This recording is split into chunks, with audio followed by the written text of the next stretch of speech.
Well, hello, my name is Susan Kraft, and this is Talk Art, a program supported by Golden Artist Colors and Silicon Valley Open Studios. Every year during the first 3 weekends in May, more than 300 Silicon Valley artists open up their studios to the public. This free event lets you discover some exciting new artistic talent or get up close and personal with some of your favorite artists. You can find out more about Open Studios by going to the website svos.org. Today, we're going to talk with Joy Mountford.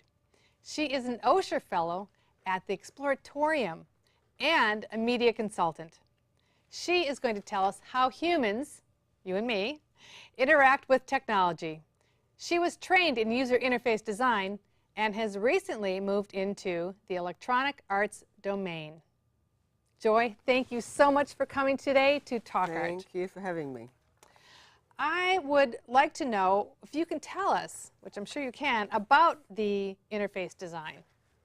Well, an interface is something that you use and sits between you and the task you're trying to accomplish. So in this case, it's a door knob, and most people would grab it and turn it to the left or turn it to the right, and that is an interface. Oh. And the affordance, technical word, is something that tells you what to do with it. So in this particular case, you wouldn't turn this, you would push down and then open the door that way. So there's different affordances. Correct. These both have to be designed, and they have to be designed typically by an interface designer. Oh, okay. So nowadays we think of something like this as an interface, Yes. and it is, but it does a lot more than just open a door. Yeah, although it does open a lot of doors. Yes, in the world it does. Yeah. What else do you have there? Well, what I was going to try and talk about is some of the history that we came from in interface design. And that is partly because it comes from the first place I ever worked, and that is Honeywell. Okay. And probably every one of us has a thermostat at home. So you have something on the computer screen. Can we bring that up on the television, please? Okay. So obviously, as we just went through the doorknob, you can turn this and you see the display of the temperature in this case, obviously as it changes. This took over 10 years for the engineers to figure Wow. out how to design something as simple as this. You're kidding me. 10 years to do that. Now that was in the 50s, you said? Okay. 1954 was the first one of those that was shipped. So the ideas were worked on for a decade before. So it was, were you telling me earlier that it was behind the scenes too, the electronics Right. that fit, so the person could design the front, but the people that were doing the electronics had to say, well, yeah, we can do that, or, okay, so Right. that took 10 years, okay. Well, in those cases, engineers were much slower than they are now. But today it would probably take a much faster amount of time. That's a joke. Better. Okay. But the real problem was that most temperatures were done with levers that moved left and right. Oh, okay. And so they had to figure out a whole mechanism that actually turned. And Right. that was part of what was difficult. Right. And then from working with something that appears simple and elegant like this, I moved to something that's pretty crazy, Wow. such as the space shuttle here. So are we going to bring this up on the TV also? And here you can see huge numbers of controls and displays and lots and lots of look buttons. at that. Now you worked on the space shuttle interface design. Well, obviously there's lots and lots of interfaces and lots things to design here. The particular area that was my specialty was life support, Wow. which I was told recently by an astronaut was done very well. Oh. And that's about how you go to the bathroom, which is something that not a lot of people can actually think about when they talk about the space shuttle, let alone imagine how you do it. Hey, now I'm going to get off track here possibly, but did you design the diapers that we heard about in the news last year? No, or no, 2 years no. ago? No, what you have inside the toilet, as it were, is a particular suction device that enables when 0G, you don't need things flying out all Oh, over God, you. no. Oh, my God, no. Right. Wow. That would be pretty disgusting. Yeah, right? it would be. So these were good training places Okay. for me in my career. And then I moved to Apple Computer. Can we bring up more on the TV screen, please? And in the days I joined the PC world, people just thought of computers as doing text and numbers. Right, right. And of course, for me, coming from display world, I wanted to show all sorts of pictures and images and things like that. And so this is, in fact, the first document layout that we ever did at Apple to say, hey, imagine you could put pictures inside. What was that called? It was called a compound document, and it led to, here you have little images moving. Next up, please. I think we should just keep them up on the screen, on the TV, please. There we go. And then this was actually a thing that shipped with the first version of QuickTime, which was called Simple Player. So imagine that you've got this little picture, which I've blown up, obviously very large here. Yeah, it's very pixelated. Yes, it's a pretty weird-looking picture, actually. Yeah. But the point was that people didn't know you could click on it. So we had to put a controller on it, and in fact, she moved and told us the story. Oh, okay. So that's what the Simple Player at the bottom does. I see. Nowadays, QuickTime is much more evolved, much fancier, but this is a historic thing that began in the mid-'80s with Apple. And then I moved on to a new part of my career, which was to take over the redesign of the front page at Yahoo. Wow. And I actually thought this was probably a nightmare, taking this job, because as you know, the front page is very, very cluttered, and there's lots and lots of controls and lots of displays, again, just like the Space Shuttle. Yeah. And this time I was told to redesign it, and it hadn't been redesigned in 8 years. So what I managed to pull off was designing this thing on the upper right-hand side, which is called the Personal Information Manager, which actually provides you, when you roll over it with the mouse, a little preview. This is the Personal Information Manager, and it drops down to show you summaries of what would be the case of events. Oh, that was you that did that? Well, it was a team. Okay. It was a team of people, and it takes a lot of people. And you were the manager of the team? That's correct. Okay, so you organized that. Okay. Yeah. But it takes a lot of people to build all these little components in there, especially for them to run smoothly and efficiently. So meanwhile, I kept thinking, what will I do next in my life? And come on.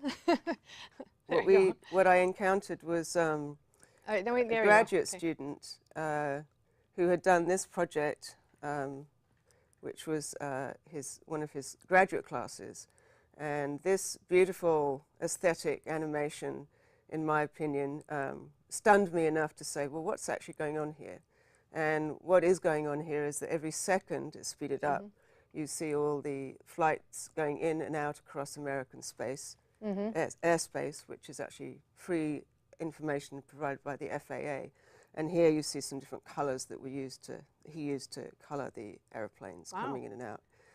This piece was actually bought recently by MoMA as one of their first electronic pieces. Very nice. So this got me thinking about, well, you know, if those computer people are now using data to start showing beautiful displays, then what could we do with it back home? Home being Yahoo. So this was the first particular simulation that he did for me, which was using 911 calls coming into Los Angeles and showing, if you look at the red areas, how the quantity of accidents was getting denser in certain areas. Ultimately, you'd be able to use this kind of thing to plan your routes, which we can do now somewhat more. Yes, we do. And also, interestingly, to sort of think in the future, how might you actually architect a city so you didn't have this kind of thing happening all the time. But this is artists taking data and just sort of really making it look attractive. So artists, you're calling them electronic engineering and artistry. Okay, back to us, please. There we go. Yeah. So, wow, that's amazing. That's just mind-blowing that, that you have done and worked with teams that did this, and you organized the teams to do this information, to pull it all together. Yeah, and the team was a very small number of people. It was 2 or 3 people. For the last piece you showed us? Mostly what happens here is you try to get hold of the data, which is actually quite hard, and then the actual simulation of how it looks is much easier than even gathering the data. So here the artists are actually playing with how it looks to make it seductive and interesting. It is. It's very cool looking. And although I'm maybe on a plane, or maybe I'm the person driving that car or the 911 call, I'm not particularly actively involved in it. No. So the next display really starts showing you how to bring the user more actively involved. So we have another display up, please.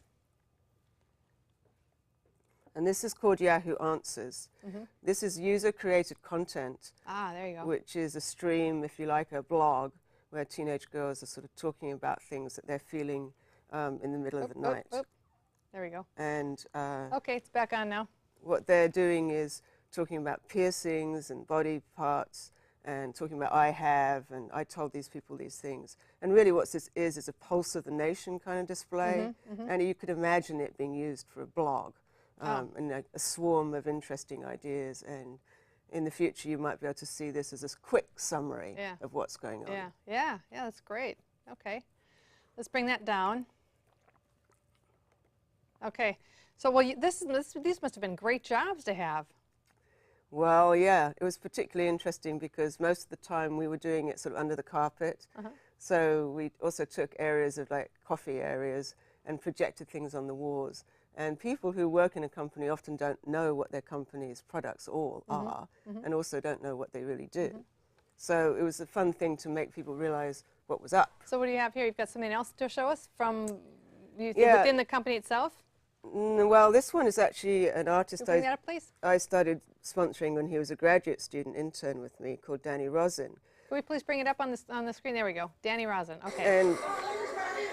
And what he's doing is he's playing with something different than data now. He's displaying with the way in which you appear as forms of the data. So what you see here is a mirror made of wooden pixels, if you could believe it. Wow. All individually controlled by servo motors, and they've repositioned to reflect basically the light and dark shadows of you as you move in front of it. So you can barely see the person's face, but it's kind of a nice look, I think. Yeah, it's very cool. And there's a camera right in the middle, but it's hidden, so you don't really see it sort of staring you in the face. So this was done in 1996, and there have been several installations of this. But this is an artist doing the, let's change not the data so much as the type of resolution of the display that you are noticing as a participant in it. So there's lots of ways artists are getting involved in changing the rules, as it were, between controls and displays. And he's gone on and done many different instantiations of this. We have another one up here now, too. And this one Can you bring this one up, please? is another display. This time is using mirrored glass. So it's a little more traditional. Yeah. And, you know, some people like this one better, some people like the wooden one. I like the wooden one because it makes really cool sounds. It sounds like a ticker tape in a train station. Around? Oh, neat, yeah. I like that one.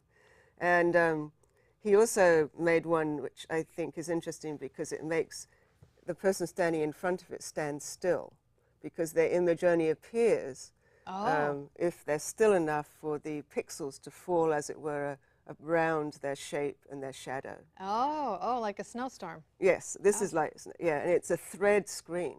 Oh, okay. So you don't really see, again, high resolution, but also because the wind blows, it kind of floats in front of you very interestingly and very slowly follows you. So it's a shadow snow. And this is done inside Yahoo? No, this person is a professor now at NYU, but he's worked with us on and off, but he's a great inspiration to many artists, especially in New York. Another... hello, folks. Bring it back up. Sorry. There we go. Black screen. Okay.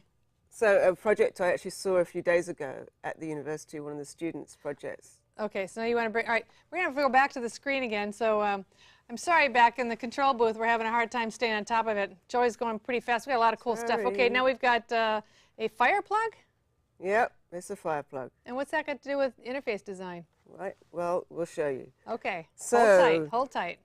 So last week I was at the degree show at NYU at the Interactive Telecommunications program, which has 200 graduates a year doing these kind of projects, which is pretty scary.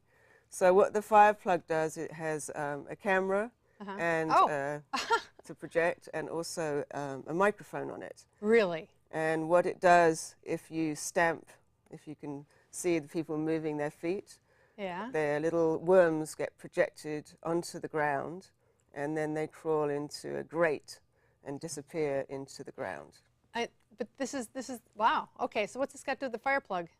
The fire plug has got the camera and the and it's projecting it down. Yeah. Oh my goodness! Oh, so you don't know it's coming up from the fire plug? No. It just happens to be there right next to it. And because it's audio sensitive, I was showing you that it doesn't always have to be a visual thing that's changing, but you can be making noise and have the display change as well. Wow. So this is a graduate student project that he did probably just for a class. And who is this? This year. And from where was it again? NYU. NYU?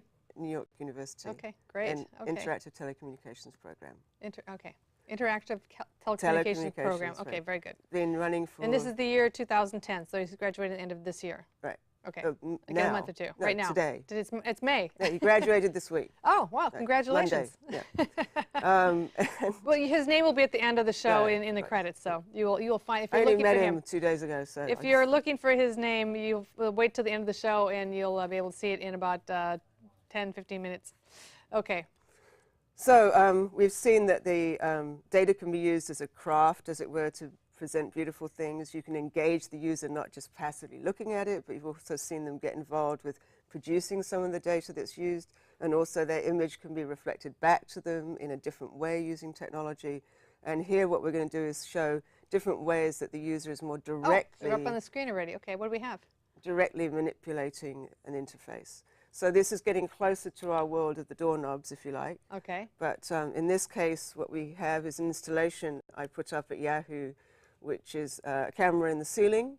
And as people walked across what used to be the billiard room, they capture a passage of you moving over, and that image is put back into the collage, which is projected behind you.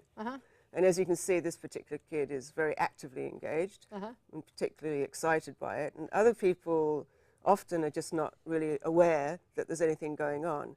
And that's fine. People don't need to do anything. Their image will be projected. And other people, like, she's utterly oblivious, right? She doesn't even know her image has gone in there. But it can be taken either way. And this is a very simple way of showing people. So this fellow obviously was involved in the in this project. The fellow that was Scott Snibbe, who runs his own interactive media company in San Francisco, who I worked with for many years. But I commissioned this piece for Yahoo's lunchroom. I see. So people had to look at it when they were getting coffee. I made them look at it. Yeah. Okay. Anyway, so we're continuing on with this theme of and as we get more directly involved in manipulation again, we're trying to go in a circle here. As you've all seen with the favorite iPhone, touch is a big thing. Yes. It makes you connect with the data very directly. And this is a multi-user, multi-touch surface Okay, table. bring it up on the screen. There it is. Okay. And what you can do is you can touch anywhere and multiple people at the same time. And what we where use, is this? Is it at the this was Exploratorium? No, this is in my office at Yahoo. Okay. Again. And what we put on the surface was the world, just in case you didn't know what that was. And what happens when you touch different places in the world, a live feed that's generated from users is shown directly to the people looking at the surface of the display. So this is an interesting cycle here where live users are looking at other live users, but they don't know that they're both live, as it were. And what you see here is an upload of Flickr photos. Oh, okay. So from whatever medium, particularly a phone in Africa, they upload a lot of Flickr photos. Yeah, evidently. As a storage medium, because they have less computers. Is it the time of day that's showing Africa has more uploads than other parts? Well, no, they'd be in the same time zone. No, it's the same. And what's interesting is people were surprised at that. Yeah. And they said, well, why? And the answer is because they have less computers to put their Flickr photos on, so they're uploading them to the cloud all the time. Oh, okay. Or more than you and I would. Yeah, right. Say. We do it, but we do it less. Because we keep it on our own computers, right? Yeah. We don't know about those clouds yet. So this was a very interesting way of connecting users with users, but also through data. The next one is another unusual type of interface, and again, it's hands-on. Grass instead of a geodesic dome. That's right, an igloo. And An this igloo, is a graduate thesis that was done from CCA. CCA. This is the California College of the Arts. Okay. And this is people climbing into the igloo, and there's a plate of real grass, that changes the view of a video feed, moving left and right. So as you move your hand left, it moves left and Well, it looks like it's actually a camera inside the grass. No, there's no camera in the grass. Well, how do you do this? That looks like... It's a filament, Oh. a motion filament, if you like. It's a bend sensor. So the grass was actually grown into the filament, so that when you put your hand across it, you can't actually feel there's any metal in it. It feels just like grass. Oh. So that's the display. You're actually just moving the panning left and right. And there's also an insect moving around in a plate in front of you as you position But it's your not a hand. real insect. No. It's a robot. Yeah. Okay. It's a mechanical insect, fly, whatever. Okay. Right. But this really, really surprised people because no one's seen grass, real grass, being used as a controller Right. for a display. Wow. So that's what I think is very interesting about some of these student projects now, is that they don't think of traditional displays and controls. They think of very unusual medium that sculptures. So it looks like you could splay this off into just go into art just for the purely aesthetic, interesting, wild, things, or you could go into the more nefarious CIA sort of undercover parts. And are people doing that? Do you know them going to both? Right? Yes. Is that it? True? Well, Okay. it depends if you want to get paid or not. Nefarious will Yeah. get you paid. Yeah. So, yeah, there's a lot of good Esoteric. money in the security business and there's less money in the arts. But Yeah. what's interesting is that they play with the rules so that for a company like Yahoo, they'd never seen anything like, grass being used or anything like that. And they kept saying to me, what kind of people are they? They're artists, right? And I'd say, no, they're programmers. And they, no, they're not programmers. They can't possibly be programmers. And yet, you look at what they're actually doing, it's very complicated Sure, of course, yeah, programming. absolutely. And mechanical engineering as well. So, so the last interactive piece here is one which is really direct manipulation back at the end of the cycle here, which is an interface. One more piece. You can bring up another piece, please. The browser here is a browser to all of the out-of-print books. Yes, you showed this to me before. It's really cool. Get this, people. Check and really pay attention to what she's talking about. These are books. You can see the icons of the books, or go out and look at them as looks like a waterfall of information. But those are actually all books. Right. And you can go down and pick out any book you want from the is Smithsonian? No, no. I'm sorry, from the. This is from the Internet Archive, which is a publicly available resource. Who rarely gets enough credit for what they've done, which is an incredible resource for us all. They've made all these machine readable so that not only the text is machine readable, but you can look up these images as well, or find these images. So when I first did this project with Bruce DeKale, who runs the Internet Archive. Look at that. So you can pick, you go through the alphabet and pick any letter, and then go in deeper and deeper into it.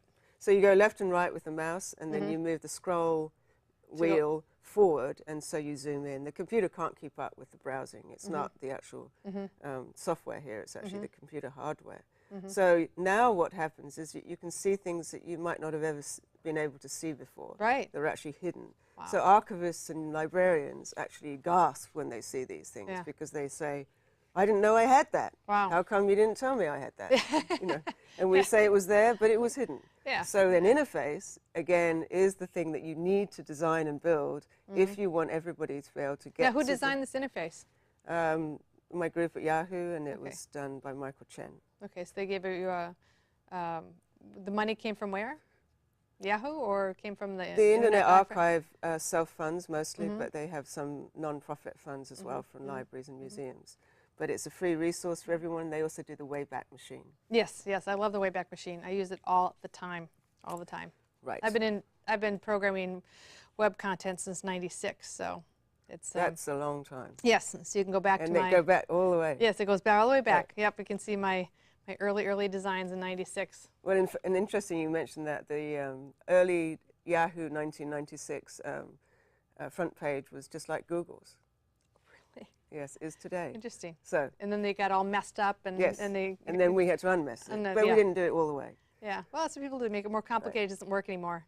Isn't that that's what they call the Peter principle with people, right?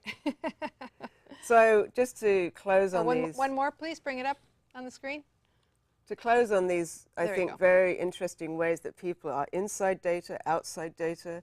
They're crafting it, not crafting it. Tell people where they are. What are they looking at? This is the San Jose Airport. It's the connection between the new, old, and new airports. This is a new art installation at San Jose Airport, and this is in the spring of 2010, and this is fairly new. You have to go there and see it. It's amazing. So what this is an electroluminescent pixel glass, it's called, where it turns opaque when weather clouds come in, and you pass underneath it. And you don't actually interact, but you can choose to look up and see the beautiful patterns that have been created. The same person that did the flight patterns in the first demonstration you saw is actually the person who's doing this installation as a part of a team in the San Jose airport. Wow. Definitely have to have a field trip for that with some of my art group It's people. actually hanging now, but it's not turned on. Ah, when will it be turned on? I've heard in a month or two, but the electrics are working. They just haven't unveiled it. Okay, good, good. All right. So midsummer. Thank you so much for showing us all these fascinating, wonderful pieces of electronic art that are right here in Silicon Valley that I didn't even know existed. I knew about the San Jose airport. I'd seen a presentation on that earlier several months ago, but maybe even a year ago. But we're coming close to the end. We have a minute left. What do you want to say to our viewing audience? Well, as you can see, there's a lot of people experimenting with this new medium, both on the input end, the output end, and also the relationship between the user and the technology. And those media artists are a new breed, a new generation, and we need classes and we need programs for them to continue to play with these rules. I used to run a design expo for 22 years until this year, where we lost our corporate funding. And although it's a very cheap, affordable program, we need more industry to realize that engineering is not the only place that innovation comes from, and certainly not, as you can see by these examples. And there are also these people who can program technology and engineering. And the other part is that we don't have a place really to showcase this work. We don't have a gallery or a studio. There is one in New York called Bitworks, but we don't have anything really where this work can be showcased. So we used to be able to do that at the Design Expo. Oh, I see. In the show and tell. So I'd like to be able to allow more of this work to happen in more ways. Well, thank you very much for coming tonight. Thank you. And thank you all for showing up here, and thank you for watching on TV. I'd like to have a nice toast to you, and I will cheers. Thank you all. Bye-bye. Night.